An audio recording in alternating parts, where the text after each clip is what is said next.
오늘 말씀은 누가복음 23장 28절 말씀인데 선생님이 큰 소리로 읽어줄 테니까 잘 들어보세요. 예수께서 돌이켜 그들을 향하여 이르시되 예루살렘의 딸들아 나를 위하여 울지 말고 너희와 너희 자녀를 위하여 울라. 오늘 말씀에 보니까 사람들이 예수님 보고 울고 있어요. 왜 울고 있을까?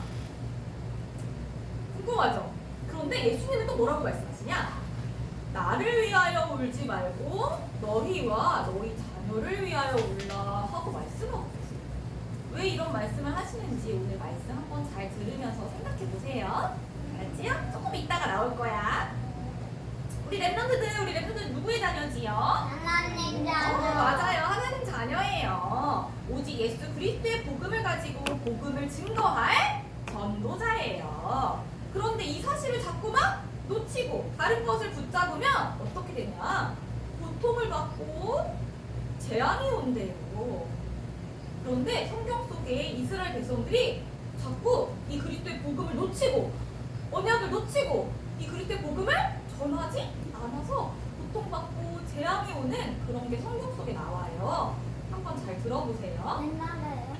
네네, 실제로 있었던 일이에요. 지어낸 거 아니고요. 성경에 나오는 이야기야. 마태복음 16장 13절에서 14절에 보면 예수님이 물으세요. 사람들이 나를 누구라 하느냐. 물으시잖아요. 그치요? 그때 제대로 대답하는 사람이 없었어요. 복음을 제대로 아는 사람이 없었던 거예요.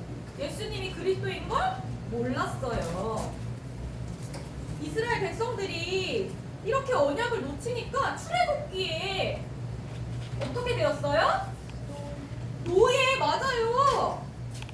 출애굽기에 보면 애굽의 노예로 400년간이나 고통을 받으며 살게 돼요. 그리고 더 비참하고 슬픈 일은 하나님의 성전을 지어야 할 하나님의 자녀들이 우상 신전을 짓는 일에 봉사하면서 살게 된 거죠. 노예로 고통받으면서. 너무 비참하고 슬픈 일이지요. 이렇게 언약을 놓치면 노예로 사단의 일에 쓰임받게 되는 거예요.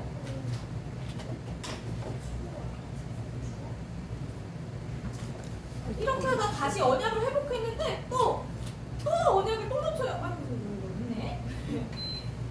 요한복음 2장 13절에서 22절에 보면 하나님께 예배드려야 할 예루살렘 성전에서 양도 팔고 비둘기도 팔고 돈을 서로 바꾸면서 장사를 하는 거야, 사람들이. 그래서 예수님이 어떻게 하세요? 결국 크게 화를 내시지요. 내 집은 만민이 기도하는 집이니라 하면서 채찍을 휘두르시고 상을 다 엎어버리셨어. 그 정도로 화가 나신 거예요. 왜요?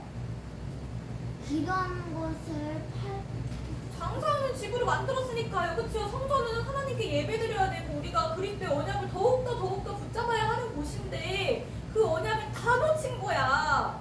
그리고 막 장사하고 다 자기가 원하는 거, 하나님이 원하시는 거 아닌 내가 원하는 거, 내가 잘 먹고 잘 사는 거에만 관심이 있던 거예요, 사람들이. 이렇게 장사하던 이곳이 어딘 줄 알아요? 바로 이방인의 뜰이에요. 이방인의 뜰은 이렇게 다른 나라 사람들이 다 모여가지고 하나님께 예배하는 곳, 교회에는 이 이방인의 뜰이 있어야 돼요. 그런데 사람들이 이걸 몰랐어. 그리고 사람들이 다 마음껏 와서 기도하고 치유받는 치유의 뜰이 있어야 하고요. 우리 랩런트들이 마음껏 뛰어놀고 예배드리는 아이들의 뜰이 있어야 돼요. 그런데 이스라엘 백성들이 이걸 몰랐던 거예요. 성전을 내 맘대로 내가 장사하는 곳으로 만들어버렸어요. 그래서 예수님이 아주 화가 나셨어요. 그래서 이렇게 언약을 놓친 이스라엘 백성들이 결국 어떻게 되었냐? 이 예루살렘 성전이 어떻게 되었는 줄 알아요? 바벨론이 쳐들어왔어요. 공격한 거예요. 그래서 예루살렘 성전이 다 무너지고 이스라엘 백성들은 고통받게 되었어요. 어린 아기들이나 어른들이나 할 것 없이 다 죽임을 당하고요. 엄청 끔찍한 일들이 벌어졌어요. 재앙이 임한 거예요. 그리고 이스라엘 백성들이 바벨론 나라의 포로로 끌려가게 되었어요. 이렇게 언약을 놓치게 되면은 재앙이 와요. 그런데 이스라엘 백성들이 노예로 400년간이나 고통 당하고도 또 놓친 거야. 그래서 바벨론에 70년간이나 포로 생활을 하게 돼요. 그리고 또 다시 언약을 회복했는데 또 이스라엘 백성들이 언약을 떨어뜨리는 일이 일어나게 되는데 계속 넣자. 계속 놓쳐. 어떡해. 오늘 말씀 누가복음 23장에 아까 전에 다 사람들이 울고 있다고 했잖아요. 왜 울고 있었냐? 이스라엘 백성들이 예수님을 어떻게 했어요? 십자가에 못 박았어요. 못 박아 죽이는 일이 일어나게 된 거야. 그래서 사람들이 다 이스라엘 백성들이 막 울어요. 예수님 안 돼요. 죽으시면 안 돼요. 그런데 예수님이 뭐라고 말씀하세요? 너희는 나를 위하여 울지 말고 너희와 너희 자녀를 위하여 울라. 이렇게 말씀하시는데 이건 왜 이렇게 말씀하신 거냐? 예수님은 미래에 일어날 일들을 다 알고 있었어요. 또 이스라엘 백성들이 언약을 또 놓쳤어. 성전의 주인이신 예수 그리스도를 인정하지 못하고 알지 못하고 성전의 주인 되신 그리스도를 십자가에 못 박혀 죽이는 그런 사건이 일어난 거예요. 언약을 완전히 놓쳐버렸어요. 성전의 주인을 완전히 잃어버렸어요. 그래서 결국에 로마가 쳐들어와서 완전히 나라를 빼앗기는 일이 일어나게 돼요. 그래서 이스라엘 백성들이 2000년 가까이 나라 없이 방황하면서 살게 돼요. 이거를 다 미리 아셨기 때문에 예수님이 너희는 너희를 위하여 너희 자녀를 위하여 울어라. 그러면서 이 그리스도의 복음을 전달해라. 이 복음을 놓치지 말아라. 지금 나를 위해 울 때가 아니야. 이 그리스도의 언약을 놓친 너희를 위하여 울 때야. 그리스도의 언약은 절대로 놓치면 안 돼 하고 예수님이 말씀하신 거예요. 그래서 네네. 예수님은 왜 박은 거예요?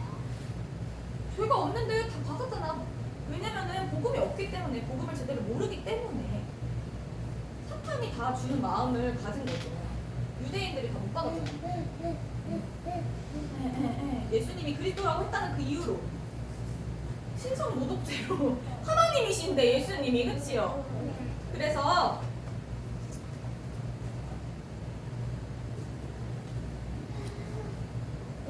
흐름이 끊겨가지고 잠깐만요. 그래서 이때 무너진 예루살렘 성전이 이때 예수님이 돌 위에 돌 하나도 남김없이 다 무너뜨리리라 하셨거든요. 그래서 그 무너진 성전이 아직까지도 지어지지 못하고 무너진 채로 있대. 이렇게까지 재앙을 받는 거예요.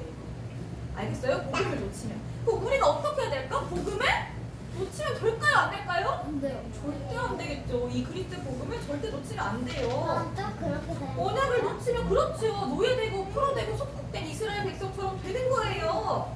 그래서 하나님이 이 시대의 그리스도의 복음을 이 시대의 재앙을, 미래의 재앙을 막을 전도자로 누구를 부르셨어요? 우리 렘넌트들을 부르셨대요. 재앙을 막을 유일한 길이 있는데 그게 뭔 줄 알아요? 바로 전도와 선교예요. 전도는 같은 나라 사람들에게 복음을 전하는 게 전도고요. 다른 나라 사람들에게 복음을 전하는 건 선교예요. 합쳐서 세계복음화라고 하지요. 결국엔 전 세계 237개 나라 5천 종족에게 그리스도의 복음을 전해야 되는 그러면 거예요. 어리사 목사님이 하고 있는 거. 마태복음 16장 16절에 보면은 주는 그리스도시요 살아계신 하나님의 아들이시니다. 누가 고백한 거죠? 베드로가 고백했어요. 아무도 사람들이 나를 누구로 아느냐 했을 때 아무도 제대로 대답한 사람이 없었는데 오직 베드로만 주는 그리스도시요 살아계신 하나님의 아들이십니다 하고 정확한 그리스도의 복음을 고백했어요. 그때 예수님이 어떻게 하세요? 바요나시구나 네가 복이 있도다 하면서 하늘의 복을 다 베드로에게 쏟아 부어주세요. 반석 위에 내 교회를 세우겠다고 약속하셨어요. 세상 살릴 단 하나의 플랫폼이 뭐예요? 바로 교회예요. 하나님이, 예수님이 이 세상에 유일하게 세운 플랫폼이 교회인데 이 교회를 우리 렘넌트들을 통해 세우겠다고 약속하셨대요. 음부의 관세가 너를 이기지 못하리라 하고 약속하셨어요. 으아! 사단 떠나가는 거 보여요? 떠나가. 으아! 하고 떠나가잖아. 맘대로 우리 랩런트들을 부르셨어요. 천국 열쇠를 내게 주리니 네가 땅에서 매면 하늘에서도 맬 거고 네가 땅에서 풀면 하늘에서도 풀릴 거야. 하고 맞아 이번에 찾았잖아. 이렇게 약속하셨어요. 맞아 주는 그리스도 시험 거기 찬양이 나오지요. 기도로 하나님 보좌와 소통할 안테나로 우리 랩런트들을 부르셨대요. 하나님의 플랫폼 파수망대 안테나로 부름받은 우리 랩런트들 아산 임마누엘 교회 유치부 랩런트들 이 재앙을 막을 유일한 길은 바로 뭐예요? 우리 랩런트들이 재앙 막을 유일한 길은 뭐라고 했지 아까?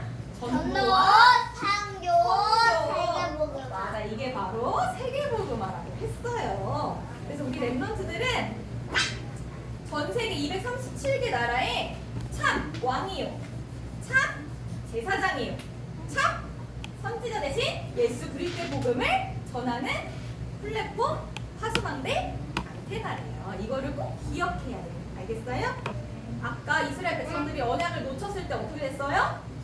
노예되고 포로되고 속국되면서 재앙 속에서 고통 속에서 살아갔잖아요. 지금 이 시대에 재앙을 막을 고통 속에 살아가는 사람들에게 답을 전할 랩런트 누구예요? 누구예요? 강예슬, 강세민, 박세야, 박지야, 원세희,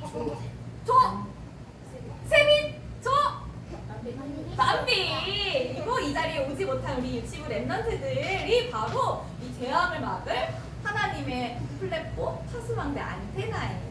그래서 항상 이 사실을 기억하면서 아직도 고통 속에 있는 사람들에게 주는 그리스도시요 살아계신 하나님의 아들이십니다. 고백하는 전도하는 우리 랩런트들 되세요. 기도하고 마치겠습니다. 하나님 정확한 언약과 복음을 붙잡고 237 나라와 5천 종족에게 전달하는 전도자의 삶을 사는 우리 유치부 랩런트들 되게 해주세요. 그래서 이 시대와 미래의 재앙을 막는 하나님의 플랫폼 파수망대 안테나의 축복을 누리게 해주세요. 예수 그리스도 이름으로 기도합니다. 아멘.